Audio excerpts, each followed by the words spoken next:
Today I'll be discussing teacher dispositions and the role that special education teachers play in the advancement of the profession through developing and supporting student learning. As teachers, we have very high expectations of our students, and we do whatever we can to help our students achieve their goals. We do this by identifying their strengths and weaknesses through assessments. Along with this, we also tend to try to incorporate equality into our classroom. And as much as we try to do this, sometimes people's own personal thoughts and feelings and biases towards others is still a major factor.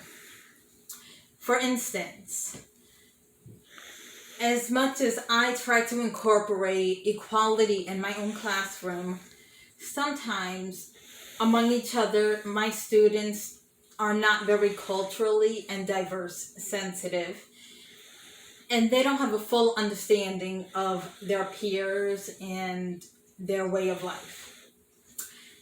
In fact, I'm also guilty of this.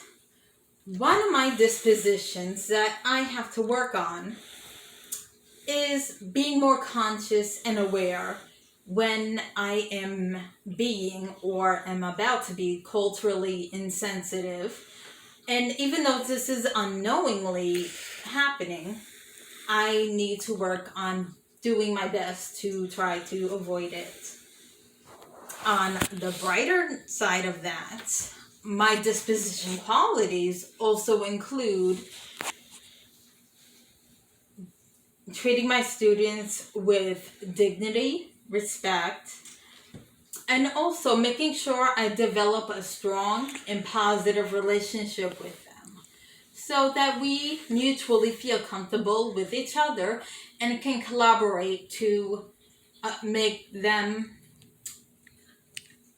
socially and cognitively aware of others and establish their own success, personally and academically.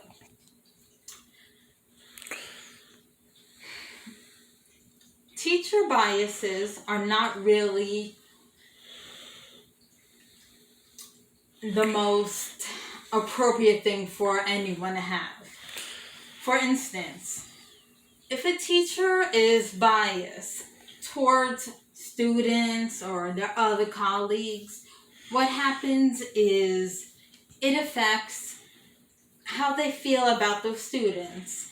And sometimes that can lead to unfair treatment in the classroom and in the school environment, thus trickling down to the families, and that offense can cause a lot of friction between teachers and students and families, and will make for a poor school environment that will surely fall by the wayside.